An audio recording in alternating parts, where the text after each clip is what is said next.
नमस्कार, मैं हूं आपके साथ आशा सरमाल। आप देख रहे हैं महासंग्राम, और महासंग्राम में आज हम बात करेंगे पीएजीडी को लेकर। इस वक्त की बड़ी अपडेट आपको बताते चलें कि बताया जा रहा है कि पीएजीडी के बीच में सब कुछ ठीक यहां पर नहीं चल रहा है, यानी कि अटकलें जिस तरह से लगाई जा रही है वो खबर आपके सामने, जहां पर लोकसभा चुनावों में एनसी पीडीपी एक दूसरे के आमने सामने हैं और पीएजीडी का हिस्सा रहेंगी या नहीं, इस पर अब कहीं ना कहीं पेंच जो है वो फंसता नजर आ रहा है। बताया जा रहा है कि बिल्कुल भी कुछ भी ठीक नहीं चल रहा है, लेकिन पीडीपी अपने बलबूते पर यहाँ पर चुनाव लड़ेगी। किस तरह से अपने बलबूते पर ये पूरा चुनाव लड़ा जाएगा, ये बड़ा सवाल है, क्योंकि लोकसभा चुनावों को लेकर पीडीपी पूरी तरह से तैयार है। महबूबा मुफ्ती की तरफ से एक बड़ा बयान जारी किया गया है, लेकिन उससे पहले आपने देखा डॉक्टर फारूक अब्दुल्ला की तरफ से किस तरह से बयानबाजी की जाती है कि इंडिया गठबंधन के साथ नहीं है, लेकिन उसी समय यहाँ एक रिएक्शन जो है उमर अब्दुल्ला की तरफ से भी सामने आता है और वो कहते हैं कि पूरी तरह से इंडिया गठबंधन के साथ है। और बताते चले कि महबूबा मुफ्ती की तरफ से लोकसभा चुनावों को लेकर जो एक बड़ा ऐलान किया गया है कि बहुत ही जल्द यहाँ पर जो नाम है उनकी घोषणा कर दी जाएगी। और साथ ही साथ ये भी बताते चले कि वो ये भी कहती नजर आई है कि हमारी पार्टी पूरी तरह से चुनावों को लेकर तैयार बैठी है। लेकिन इस बीच में दोनों के जुबान से यहाँ पर एक शब्द भी ये सामने नहीं आया है कि पीएजीडी के जो लोग हैं वो पूरी तरह से तैयार हैं, या फिर पीएजीडी इस पर पूरी तरह से फैसला लेगी कि कहां पर किसको लड़ाना है। इससे पहले आपने देखा था कि पीएजीडी की तरफ से किस तरह से कहा गया था कि जहां पर वर्चस्व अगर नेशनल कॉन्फ्रेंस पार्टी का है, ज्यादा वोट बैंक उनका है, तो वहां पर पीडीपी अपने नुमाइंदों को नहीं उतारेगी। लेकिन इस बीच में नेशनल कॉन्फ्रेंस पार्टी की तरफ से भी ये कहा गया था कि जहां पर नेशनल कॉन्फ्रेंस के लोगों का ज्यादा बोलबाला रहेगा वहां पर पीडीपी नहीं उतारेगी, और जहां पर पीडीपी का रहेगा वहां पर नेशनल कॉन्फ्रेंस नहीं उतारेगी। यानी कि एक साथ मिलकर चुनाव लड़ने की बात जरूर सामने आई थी, लेकिन अब आप देखिए कश्मकश की स्थिति किस तरह से जम्मू कश्मीर के अंदर देखी जा रही है। फिलहाल गुलाम नबी आजाद की तरफ से भी एक और बड़ा बयान सामने आ जाता है, जिसमें वो डॉक्टर फारूक अब्दुल्ला और उमर अब्दुल्ला पर ही निशाना साधते नजर आए। वो कह रहे हैं कि केंद्र सरकार से यहाँ पर होम मिनिस्ट्री से और साथ ही साथ प्रधानमंत्री नरेंद्र मोदी से रात 11 और 12 बजे ही समय मांगा जा रहा है। आखिर इसके पीछे की वजह क्या है? और उसी समय डॉक्टर फारूक अब्दुल्ला का भी रिएक्शन सामने आता है और वो भी अपनी बात को सामने रखते हैं। लेकिन फिलहाल अगर हम वोट शेयर को लेकर बात करते हैं कि जिस तरह से लोकसभा चुनावों को मद्देनजर रखते हुए जम्मू कश्मीर के अंदर वोट शेयर का ये पूरा खेल जो है वो देखा जा रहा है। 5 सीटों पर पूरी तरह से खेल क्या कुछ बनेगा, ये बड़ा सवाल है, क्योंकि 6 सीटें बताई जा रही थी। लद्दाख की अब अलग अपनी सीट है, लेकिन 5 सीटें जम्मू के अंदर, जहां पर बताया जा रहा था कि 3 सीटों पर नेशनल कॉन्फ्रेंस जो है वो बिल्कुल बात नहीं करेगी, 2 सीटों पर बात होगी। लेकिन बीजेपी पार्टी भी ये चाहती है कि 3 सीटों पर वो काबिज हो जाए और 2 सीटों पर यहाँ पर बातचीत होगी। लेकिन फिलहाल वोट शेयर यहाँ पर 2019 का ये कहता है कि देखिए भारतीय जनता पार्टी का जो वोट प्रतिशत था वो 46.24% रहा था। वहीं जम्मू कश्मीर के अंदर नेशनल कॉन्फ्रेंस का जो यहाँ वोट प्रतिशत रहा है 7.87% है, और कांग्रेस का 28.39%, यानी कि वोट शेयर बढ़ता नजर जरूर आया कांग्रेस पार्टी का। तो Jammu Kashmir people democratic party यानी कि पीडीपी पार्टी की अगर बात करें तो 3.38% ये वोट बैंक यहां पर रहा था। और वोट शेयर के लिहाज से आप देखिए किस तरह से अब हर एक पार्टी के पाले में गेंद जो है वो जाती नजर आ रही है। लेकिन उस बीच में अब आप देखना बहुत जरूरी है कि लोकसभा चुनावों में अब यहां पर डीपीएपी भी उतर आई है, उसके साथ साथ पीपल कॉन्फ्रेंस भी मैदान में है, अपनी पार्टी भी मैदान में है, और भी कई पार्टियां जो है वो जम्मू कश्मीर में उतर आई है। अब सबसे बड़ा समीकरण किस तरह से बदलाव को लेकर आएगा, ये बड़ा सवाल है। चलिए पैनल की ओर बढ़ जाते हैं। बीजेपी पार्टी से रजनी सेठी ने हमारे साथ ज्वाइन किया है, बहुत बहुत स्वागत जुड़ने के लिए। यासिर खान हमारे साथ अपनी पार्टी से हैं, आपका भी स्वागत। और पीडीपी से हमारे साथ निजाम सदीक है, आपका भी बहुत बहुत स्वागत। नेशनल कॉन्फ्रेंस से हमारे साथ मुजफ्फर खान जी ने ज्वाइन किया है, आपका भी बहुत बहुत स्वागत जुड़ने के लिए। सबसे पहले तो रजनी जी मैं आप ही के पास आऊंगी। जिस तरह से पीएजीडी के अंदर बताया ये जा रहा है कि कुछ भी सही नहीं चल रहा है, क्योंकि नेशनल कॉन्फ्रेंस अपनी तरह से बयानबाजी कर रही है, पीडीपी अपनी तरफ से बयानबाजी कर रही है, किस तरह से देख रहे हैं? जो ये गठबंधन बनाया गया था कहीं ना कहीं मोदी जी को खत्म करने के लिए, ताकि मोदी जी दोबारा प्रधानमंत्री ना बने, उसके लिए गठबंधन बनाया गया था। बनाया भी किसने था? नीतीश जी ने, जो आज पार्टी छोड़ गए, हमारी बीजेपी में शामिल हो गए। तो मुझे लगता है कि ये दर्शाता है कि इनको अपने पे ही कॉन्फिडेंस नहीं है कि वो करने क्या लगे हैं। असल में उन्हें पता है कि आने वाले दिनों में प्रधानमंत्री जो है मोदी जी ही बनने वाले हैं। रजनी जी, इंडिया गठबंधन की बात नहीं हो रही है, पीएजीडी की बात हो रही है। डॉक्टर फारूक अब्दुल्ला महबूबा मुफ्ती पर बात। जी जी बिल्कुल, मैं वहीं पे आ रही हूँ। मैं ये जितनी भी पार्टीज यहाँ पे पीएजीडी की थी वो कहीं ना कहीं आईएनडीए में भी शामिल हुई हैं। यहाँ पर वो जम्मू कश्मीर में चाहती थी कि भाई यहाँ पर भाजपा की सरकार ना बने। यहाँ पर उनको कहीं ना कहीं दिख रहा था कि सीएम जो है वो कहीं ना कहीं बीजेपी का बनने जा रहा है, इसीलिए उन्होंने भी यहाँ पर गठबंधन किया उनका, जिसका नाम एक पीएजीडी के नाम से इन्होंने जम्मू कश्मीर में रखा। यही ग्रुप सारा मिलकर, चाहे वो एनसी थी चाहे वो पीडीपी थी, कहीं ना कहीं आईएनडी में जाके शामिल हुई। आज यहाँ का जो पीएजीडी है वो कहीं ना कहीं खत्म हो चुका है। आपके सामने वो सभी करप्ट लोगों का एक झुंड था जो अपने आप को साबित करना चाहता था जम्मू कश्मीर में कि वो हम भी कहीं यहाँ पर हैं। निजाम जी बिल्कुल। करप्शन को लेकर बात कर रही हैं रजनी सेठी। वो कह रही है कि ये करप्टियों का पूरी तरह से एक झुंड है जो बना हुआ है। निजाम, आवाज आ रही है? मुजफ्फर जी रिवर्ट कीजिएगा। हेलो निजाम, आपको मेरी आवाज आ रही है? अपनी बात रखो। रजनी सेठी कह रही है कि करप्टियों का एक झुंड है पीएजीडी। देखिए, इल्जाम तराशी अभी वो टाइम नहीं है कि जब हम आपस में एक दूसरे पे इल्जाम तराशी करनी हो तो हम भी बहुत सारे इल्जाम लगा सकते हैं कि जनाब आपके उधमपुर में आपके लीडर हजरात है जिन्होंने आर्मी की जमीनें खाए और आर्मी फिर कोर्ट कचहरी में उनके पीछे भाग रही है अभी। तो देखिए, इल्जाम तराशी की बात नहीं है, बात हम मुद्दों की करती हैं, बात पॉइंट्स की करी जाए तो मुझे लगता है बेहतर रहेगा। देखिए, इंडिया अलायंस और खासतौर पर जब आपने बात पीएजीडी की छेड़ी, पीएजीडी में पीपल्स डेमोक्रेटिक पार्टी, हमारी पार्टी प्रेसिडेंट महबूबा मुफ्ती साहिबा का इनिशिएटिव था। वो इनिशिएटिव ये था 5 अगस्त से पहले कि जम्मू कश्मीर के जो अपने इंटरेस्ट हैं, अपनी स्टेट के जो इंटरेस्ट हैं, उनको कैसे बचाया जाए, जम्मू कश्मीर की आइडेंटिटी शिनाख्त को कैसे बचाया जाए, एक मुस्लिम मेजॉरिटी कैरेक्टर है हमारा, उसको कैसे बचाया जाए। तो उसके लिए एक पहल हुई थी जिसमें सारे जम्मू की जो पार्टीज थी और कश्मीर की पार्टीज थी एकजुट होकर एक आवाज बनी थी। देखिए, हमारी साइड से हमेशा ये पहल रही है कि जम्मू कश्मीर की जो अपने इंटरेस्ट है उन पे बात करी जाए, उनको कैसे बचाया जाए। अब कोई पार्टी उसमें जो है उससे मुतफिक हो ना हो या उनसे बाहर निकलने की जो कोशिश कर रहे हैं तो वो उनका अपना जो है अपनी पार्टी का इंटरेस्ट है। बट जहां तक बात हमारी है, हम वादाबंद है लोगों के साथ, क्योंकि ये लोगों की आवाज है, ये हमारी आवाज नहीं है। हमारी आवाज हो सकता है चाहे कोई दूसरी हो, बट हमारे भी वर्कर कार्ड रहे जो चाहते हैं कि क्योंकि आप जैसे आपने खुद कहा कि जब एक इलेक्टोरल अलायंस बन जाता है तो वहां पे कुर्बानियां होती है। हमारा भी कार्ड जो पॉलिटिकल पार्टी, हर एक पॉलिटिकल पार्टी का कार्ड जो चाहता नहीं है कि कोई कुर्बानी दे, बट एक लार्जर पॉलिटिकल कॉज के लिए हमारी जो ये आइडियोलॉजिकल अलायंस, देखिए आपको पहले इसको शिनाख्त करना पड़ेगा। ये सिर्फ इलेक्टोरल अलायंस नहीं था, एक आइडियोलॉजिकल अलायंस था कि जो 370। लेकिन इससे पहले तो ये कहा गया था कि हर चुनाव एक साथ लड़ेंगे, ये भी तो कहा गया था, डीडीसी से शुरू हुआ था। मैंने आपको वही कहा कि ये जो इसका जो कैरेक्टर था वो एक आइडियोलॉजी। मुजफ्फर जी आइडियोलॉजी को लेकर बात कर रहे हैं निजाम सदीक। आइडियोलॉजी मुझे नहीं लगता है कि तमाम जितनी भी पार्टीज थी उनकी आइडियोलॉजी भी एक थी। बहरहाल एक कॉमन ग्राउंड था जिस पर सबका इत्तेफाक हुआ, वो ये था कि हमने 370 के लिए जंग लड़नी है, political as well as legal battle. आप अगर ये कहेंगे कि आइडियोलॉजिकली तमाम पार्टीज यकसां थी तो वो बिल्कुल गलत है। हर पॉलिटिकल पार्टी ने अपनी अपनी आइडियोलॉजी अपनी जगह बरकरार रखी और कहा हमारा कॉमन वर्किंग अलायंस जो होगा, कॉमन फील्ड ऑफ वर्किंग जो होगी वो ये है कि 370 को हमने रिस्टोर करने के लिए हर किस्म की कानूनी और पॉलिटिकल लड़ाई जो है वो लड़नी है। ना तो उस कॉमन जो कॉमन प्लेटफॉर्म या जिसको कॉमन ग्राउंड आप कह सकते हैं उसमें ये था कि हम इलेक्शन इकट्ठे लड़ेंगे, और ना ही उसमें इलेक्शन का कोई जिक्र भी था। बहरहाल इलेक्शन लड़ने के बाद भी ये पार्टी इकट्ठी हो सकती हैं जो कॉमन मिनिमम प्रोग्राम के मुजफ्फर जी जिस तरह पीएजीडी को जब बनाया गया था तो बीजेपी के खिलाफ बनाया गया था, बीजेपी के रथ को रोकने की कोशिश की गई थी जिसमें पूरा विपक्ष एकजुट हुआ था, राइट। जिस तरह से इंडिया गठबंधन केंद्र सरकार के अंदर बनाया गया, अलग अलग राज्यों से पार्टियां वहां पर जुड़ी और जिसके सर पर वो ताज पहनाया गया, जो लीडर था, जो लीड कर रहा था इंडिया गठबंधन को, वही चला जाता है तो पीछे पार्टी क्या करेगी? पीछे की जो आर्मी थी वो क्या करेगी अगर लीडर ही भाग जाए तो? एक बात। दूसरी, पीएजीडी की अगर हम बात करते हैं, आइडियोलॉजी अपनी अपनी अलग हो सकती है, लेकिन आप जनता का भरोसा किस तरह से जीतेंगे ये सवाल है कि आप जब चुनाव आते हैं तो कह देते हैं एक साथ है, जब चुनाव हो जाते हैं तो पता ही नहीं है कि कहां चले गए हैं। आशा जी, इसमें आपका कहना बिल्कुल दुरुस्त है, बजा फरमाया आपने। इसमें मेरी अर्ज ये है कि जब पीएजीडी बना था उस वक्त बीजेपी को रोकने का तो कोई सवाल नहीं, कोई इलेक्शन नहीं था यहाँ। अरे डीडीसी के चुनाव नहीं हुए थे क्या मुजफ्फर जी?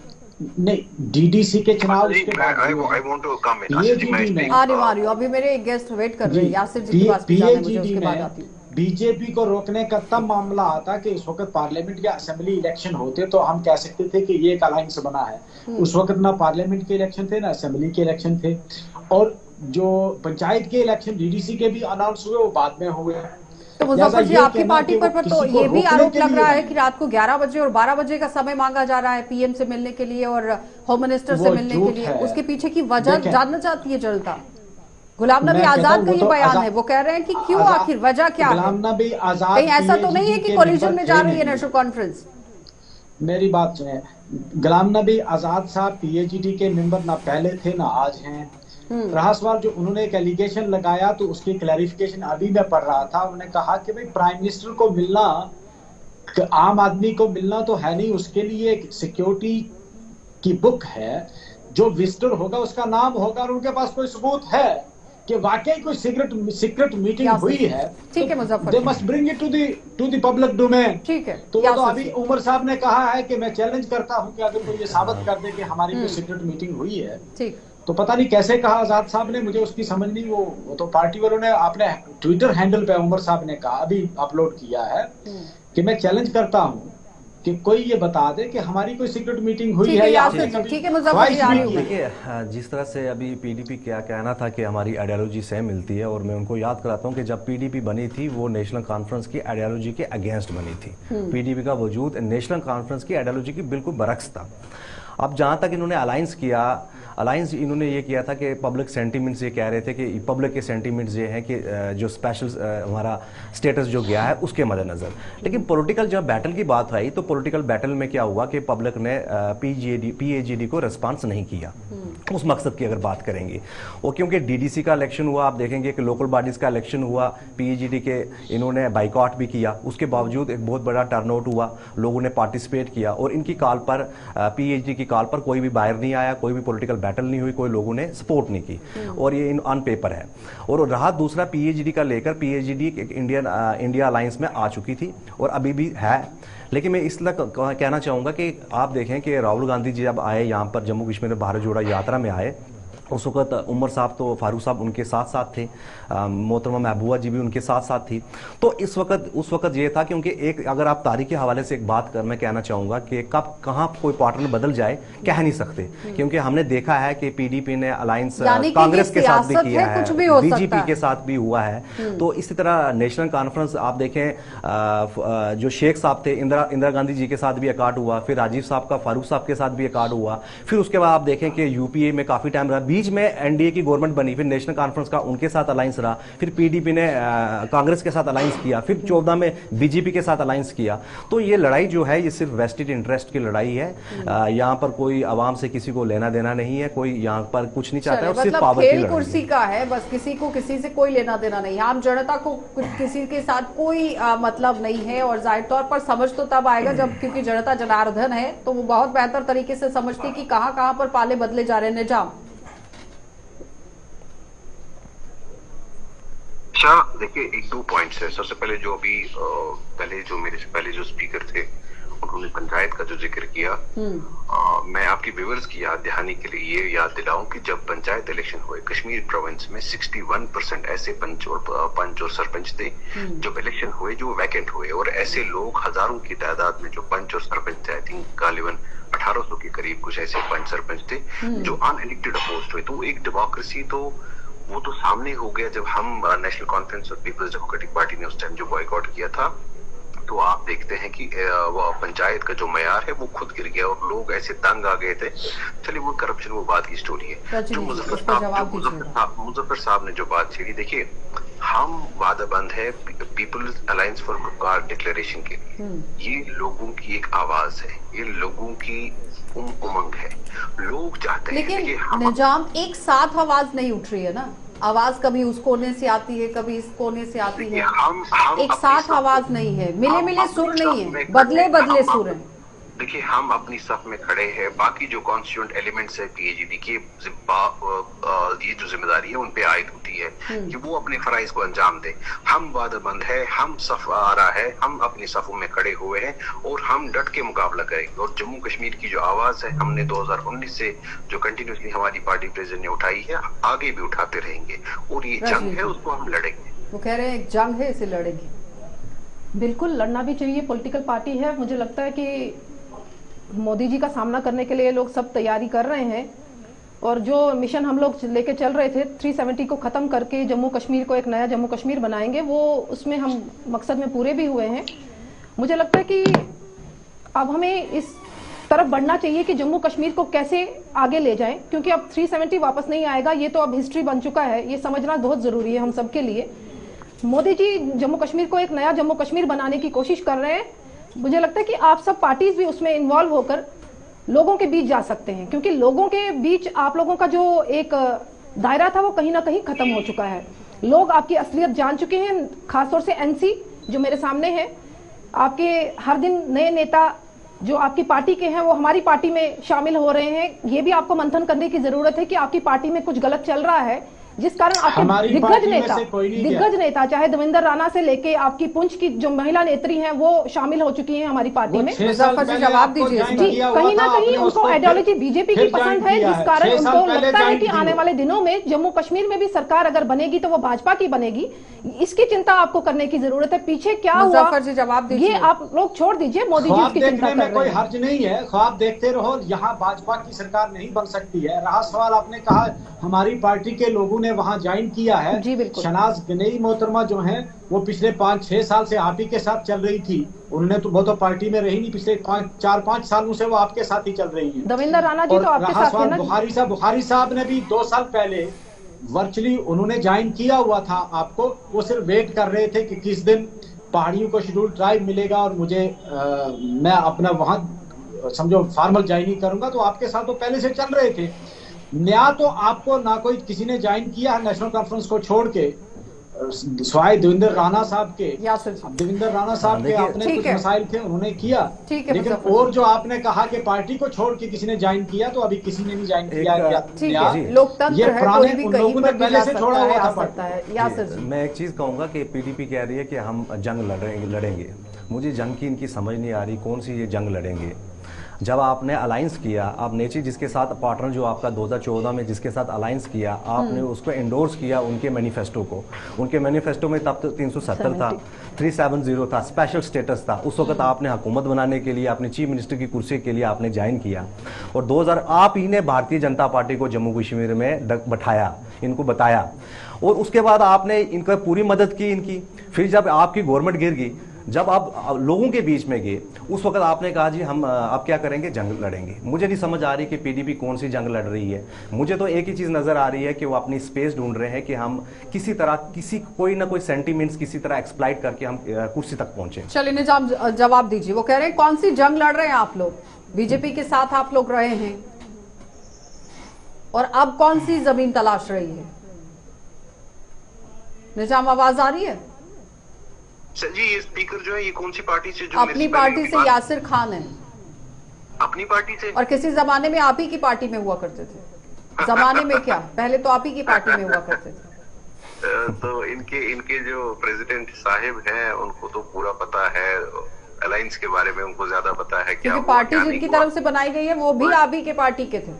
हाँ, तो इसीलिए तो उनको तो सारा पता है, जिसमें वो मिनिस्टर थे, जिसमें वो आराम करते थे। तो मुझे खैर उसमें तो वही जानना चाह रहे हैं ना कि अब पीडीपी कौन से वाले मिशन में निकली हुई है? हम कानून में नहीं। देखिए, हमने अलायंस किया मकसद के लिए, हमने अलायंस किया मुद्दों पे, हमने अलायंस पे बीजेपी से दस्तखत ली 370 हटाने के लिए, 370 नहीं हटाने के लिए। हमने 370 हटाने के लिए निजाम नहीं हटाने के लिए अभी कवर अप कराया आपने?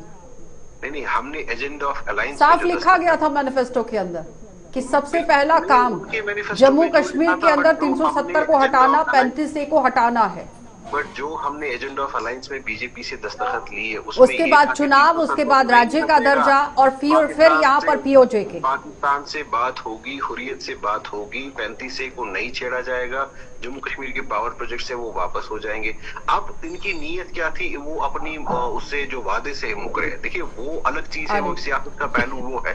बट अगर हम पे ये इल्जाम है कि हमने बीजेपी के साथ अलायंस किया, जो हम एक सॉफ्ट सेपरेटिस्ट पार्टी थी, जो बीजेपी एक नेशनलिस्ट पार्टी मानी जाती थी, हमें ये तोहमत लगाते हैं उनके साथ अलायंस किया, बट बीजेपी को ये तोहमत कोई नहीं लगाता। लेकिन बीजेपी को रोकने के लिए ही तो नॉर्थ पोल साउथ पोल एक हो गए पीएजीडी के अंदर, नेशनल कॉन्फ्रेंस पार्टी और पीडीपी। वो एक 2019 के बाद, आपको नहीं लगता है कि जब कोलिजन बीजेपी के साथ खत्म हो रहा था उस वक्त अगर पीडीपी, नेशनल कॉन्फ्रेंस और कांग्रेस एक साथ आती? हमने जनाब गवर्नर सतपाल मलिक साहब को, आपको याद होगा फैक्स वाला इंसिडेंट जब उनको भेजा था, हमने कोलिशन के लिए ट्राई की थी, उन्होंने असेंबली डिसॉल्व कर दी।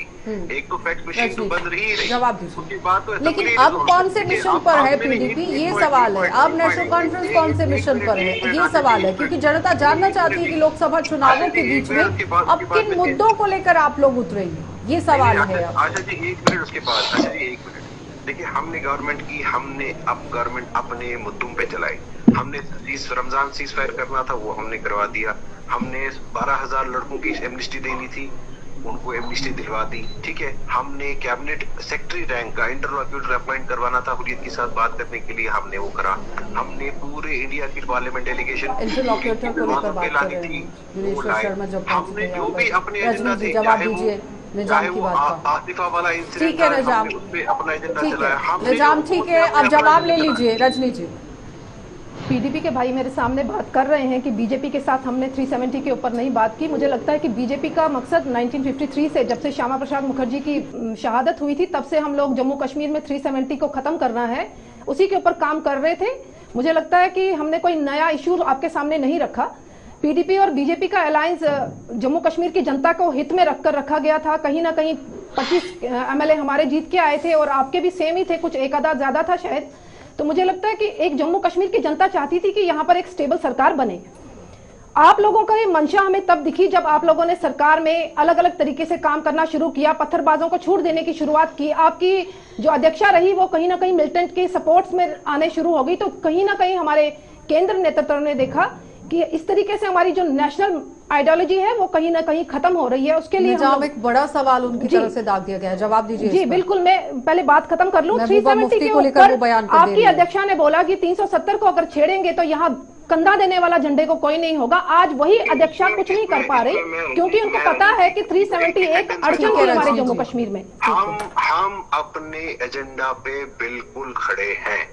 वो बीजेपी के साथ जब अलायंस थी तब भी खड़े थे और आज जब अपने हम अपोजिशन में कौन सा वाला एजेंडा है जरा क्लियर कीजिएगा प्लीज। नंबर सेकंड पॉइंट जनाब, एजेंडा कौन सा है निजाम, जरा वो क्लियर कीजिए प्लीज। क्या कौन सा है, आप रिपीट करिए अपना क्वेश्चन। कौन सा वाला एजेंडा लेकर अब बीजेपी यहाँ पीडीपी जो है वो खड़ी है? आज देखिए जो हमारा जो पीपल्स डेमोक्रेटिक पार्टी का एजेंडा है, हम ये कहते हैं कि जम्मू कश्मीर का तब तक लास्टिंग सोल्यूशन और लास्टिंग अमन यहाँ पे नहीं आएगा जब तक आप सारे स्टेक होल्डर्स को ऑन बोर्ड ना लें और एक कॉम्प्रहेंसिव डायलॉग प्रोसेस स्टार्ट करें। नंबर 1, देखिए हम जितना भी अपने आप को दिलासा दे कि जम्मू कश्मीर के हालात नॉर्मल हुए हैं या जम्मू कश्मीर के हालात ठीक हुए, बट जैसे ही इंसिडेंट श्रीनगर वाला हुआ, रजौरी वाला हुआ, पुंछ वाला हुआ, तब हम फिर से उस चीज पे वापस आ जाते कि कहीं ना कहीं कोई इशू है। देखिए ये एक पहलू है। दूसरा पहलू डेवलपमेंट का जो हमने हमारे हमने डेवलपमेंट, जैसे आपको मुगल रोड वाला ये जो है मुगल रोड बाबा गुलाम से बादशाह यूनिवर्सिटी, मुगल रोड पर तो सिर्फ और सिर्फ सियासत होती रही है निजाम।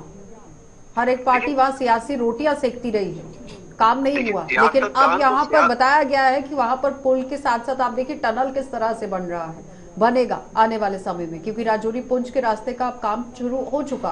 बिल्कुल, वो तो हमने पहल की, उसकी गवर्नमेंट, हमने डीपीआर सैंक्शन किया। उस टाइम गडकरी जी मिनिस्टर थे, सेंट्रल मिनिस्टर, हमने डीपीआर बनाया, काम भी उस पे स्टार्ट हुआ था। सिर्फ उतना ही नहीं, लोरन पुंछ वाला रोड 2015 में निजाम, पूरी डिबेट मुझे आपके साथ नहीं करनी है निजाम, बाकी भी गेस्ट वेट कर रहे हैं। मुजफ्फर जी, क्या किस चीज का जवाब चाहते हैं?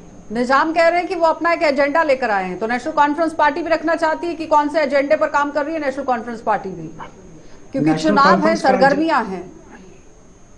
देखिए उनका एजेंडा, जाहिर सी बात है कोई भी पॉलिटिकल पार्टी अपना एजेंडा, 370 का एजेंडा जो लेकर आप लोग निकले थे वो बीजेपी कह रही है कि इतिहास की बात हो गई, अब नया एजेंडा कौन सा? बीजेपी ने तो कहना है, क्योंकि बीजेपी ने उसको हटाया है। बीजेपी ने यहाँ की रियासत को खत्म किया है, यहाँ की एम्प्लॉयमेंट को छीना है, यहाँ की जमीनों को छीना लोगों से, तो उन्होंने तो कहना ही कहना है कि हमने ठीक किया है। मैं उस बहस में आज नहीं पढ़ूंगा। 370 एक एजेंडा है, लेकिन आप ये कहो कि कुल एजेंडा यही है हमारी पार्टी का, तो नहीं। हमारी पार्टी का एजेंडा स्टेटहुड वापस लाना, 370 वापस, 35A वापस, और लोगों की तामीर इज्जत और आबरू के साथ। खुद भी पेशे से एडवोकेट हैं आप, हाई कोर्ट में भी जज की कुर्सी पर विराजमान रहे कई सालों तक, वो भी काम किया, सुप्रीम कोर्ट के अंदर भी अपनी सेवा दे रहे हैं।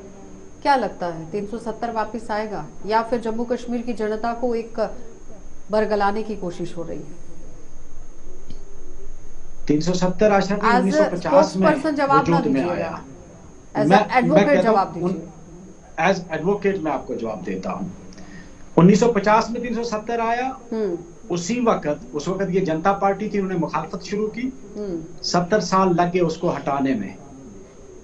कोई उस वक्त सोचता था कि हटेगा, 370 हटेगा? क्या अभी 70 साल लगेंगे अब वापस लाने में? एक जुमला देंगे आम जनता को? लगेंगे, 10 भी लग सकते हैं, 20 भी, लेकिन जब तक ये सरकार है हमें पता है कि हमें वापस नहीं मिलने वाला। लेकिन हम अपना स्टैंड, जो पॉलिटिकल आइडियोलॉजी जो है, हम उसको छोड़ नहीं सकते। स्टैंड अपना रख सकते हैं ना, लोगों का डेमोक्रेसी है ना पूरी दुनिया के अंदर, और भारत के अंदर भी, जम्मू कश्मीर के अंदर भी अपना पॉइंट ऑफ व्यू रख सकते हैं, लेकिन इस तरह से जनता को बरगला कर नहीं। जनता का सवाल है, ये जनता की डिमांड है। ये किसी पॉलिटिकल पार्टी, देखो पॉलिटिकल पार्टी कोई तो मजबूरी में करती है, लेकिन ये जनता की मांग है कि 370 वापस आना चाहिए, हमारी स्टेट वापस आनी चाहिए, 35A वापस आना चाहिए। देखिए, जहां तक एजेंडे की बात की, आप देखें अभी पीडीपी वाले जो थे, वो मेरे भाई जो बोल रहे थे, उन्होंने कहा जी सीज फायर जो है हम रोकते थे, अब क्यों नहीं हो रहा सीज फायर? और दूसरी चीज़ उन्होंने कही कि पत्थरबाज की बात की, पाकिस्तान से बातचीत की बात की। पहले तो ये बोलते थे 370, इसका मतलब अभी एजेंडा जो इनका था सेल्फ रूल, उसको भूल चुके हैं। फिर उसके बाद इनका एजेंडा जो 370 था, 35A था, उसको भूल चुके हैं। अब लास्ट में पहुंच गए ये मुगल रोड पर। आप मुझे बताएं, जो पब्लिक रिप्रेजेंटेटिव होते हैं, जब वो चुनते हैं, वो काम करते हैं, लोगों पर एहसान नहीं करते हैं, डेवलपमेंट करते हैं, क्योंकि लोगों ने ही उनको चुन के लाया होता है और पब्लिक के ही टैक्स से पैसा लगाना पड़ता है। ये है कि हम अपना माइंड कहाँ पर कितना अप्लाई करते हैं और लोगों के वेलफेयर के लिए क्या करते हैं। ये कोई एहसान जताने की बात नहीं है, लेकिन एक मोटिव है कि कहीं ना कहीं आज इनको बताना पड़ेगा कि आज भी ये बात कर रहे हैं पत्थरबाजी की, आज भी माइंडसेट देखो इनको चेंज करना है। कश्मीर हमारा जब जम्मू कश्मीर अपनी पार्टी का वजूद आया, उसका मकसद यही था कि एक नौजवान को भी कैजुअलिटी तो दूर की बात है, जख्मी होना चाहिए, उसको बुलेट नहीं लगनी चाहिए, क्योंकि डिट्रैक नहीं करना है, नौजवानों को ट्रैक पे लाना है, उनको गलत अपनी पॉलिटिक्स के लिए, अपने पावर के लिए उनको भड़काकर और किसी के घर में जाकर किसी के बच्चे की जान चली जाए, उस पर सियासत करना और उस पर खुशी बनाना, ये कोई अच्छी बात नहीं है। जल्दी से मुझे वाइंड अप करना है। आप शायद पॉलिटिक्स में नए हैं, इनको अपने कायद का शायद हिस्ट्री नहीं पता है, जिनके भाई की गाड़ी में RTX पकड़ा गया, जम्मू कश्मीर की सबसे पहले NIA रेड, जिनके कायद के घर पे पड़ी हो, जिनके कायद हवाला में इन्वॉल्व हो और मिलिटेंसी फंडिंग में इन्वॉल्व हो, शायद वो आपने रखवाया होगा, आपको बड़ी मामला, इसका मतलब आपको इन्फॉर्मेशन है, आपने गाड़ी में रखाया होगा। मैंने पॉलिटिकल पार्टी की बात की है, मैंने आपके एजेंडे की बात की है, मैंने किसी जाति शख्स पर, किसी जात पर बात नहीं की है। ठीक है ना, ठीक है यासिर जी। रजनी जी, मेरे एनसी के भाई ने बात की कि भाई 370 जनता चाहती है वापस लाना। मुझे लगता है कि जनता नहीं चाहती, ये कुछ पॉलिटिकल पार्टी चाहती है, क्योंकि उनको कहीं ना कहीं यहाँ पर जो वोट बैंक की पॉलिटिक्स थी सिर्फ 370 के ऊपर। बहुत बहुत धन्यवाद रजनी जी, यासिर जी, निजाब आपका भी, और साथ ही साथ मुजफ्फर जी आपका भी धन्यवाद। तो फिलहाल आप देख रहे थे कि PAGD को लेकर ही बात हो रही थी, लेकिन अब अलग अलग मुद्दों के साथ अलग अलग पार्टी जो है वो जमीन पर उतर रही है, अपनी जमीन को तलाशने की कोशिश हो रही है, क्योंकि लोकसभा 2024 के चुनाव हैं। देखना ही होगा कि जनता कितना भरोसा इन पर जता सकती है। आप देखते रहिए कार्यक्रम।